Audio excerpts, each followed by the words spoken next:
countdown to Game 4 tip-off on ABC. Kevin Love averaging 21 and 12 in the series. He's doing his part in the first 3 games, coming off a 2013 game in Game 3. They'll need a bigger night if the Cavs want to keep their season alive at the Q.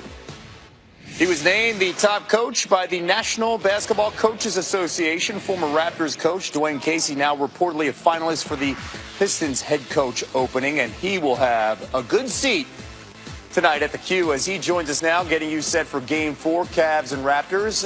Coach Casey, glad you could join us here. You know all about Bron. You know all about this Cavs team. What do you need to see from LeBron and his teammates early on tonight in this elimination game? Well, first of all, you got to have fight. I think that's the most important thing because, you know, unfortunately, I've had a few 0-3, down 0-3, and it's one of the toughest positions to be in. So if you don't have some resolve and fight going into this game, it'll be a long night. But I expect anybody connected with LeBron James coming in this game to have resolve and fight for 48 minutes.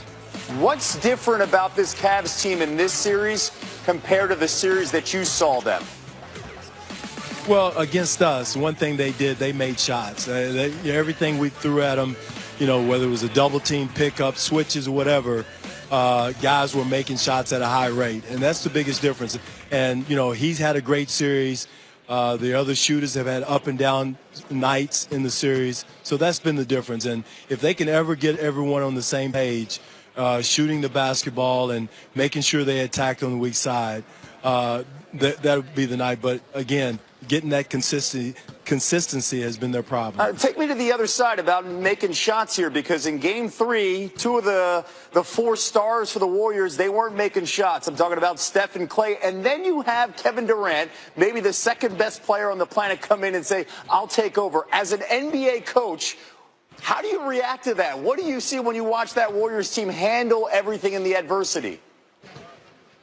Well, the key thing is Kevin took him down the stretch, but big shot-wise, you had Steph make a big shot, which was almost like a 4-point play as far as he was out on the floor. Mm-hmm. So you got to have that. You've got to have multiple options. Guys have to step up, and that's been the difference. You know, one night it's Steph, one night it's Kevin, and then, you know, some nights it's all 3, and that's been the biggest difference between Golden State and Cleveland. Most nights it's been LeBron, and everybody else has been up and down. But the consistency has been one of the big 3 of Golden State has stepped up. Coach, you're a finalist for the Pistons head coach opening. When you look at that job, what about that job is most appealing to you? Well, one is you've got 3 very good players, 3-star players in Blake Griffin, Andre Drummond, and Reggie Jackson's a very, very talented young man. And then you got a young player in Stanley Johnson who has a tremendous amount of potential. But most of all, it's the ownership. Tom Gore is a dynamic owner. He wants to get it done. He's really helping to try to redo downtown Detroit, build up the infrastructure downtown, and really get the city going, as well as get a winner in town. So all those things together have been a big plus and makes that job very, very attractive. It sounds like you're ready for the press conference, Coach Casey. We do appreciate the time. Thank you so much for joining us.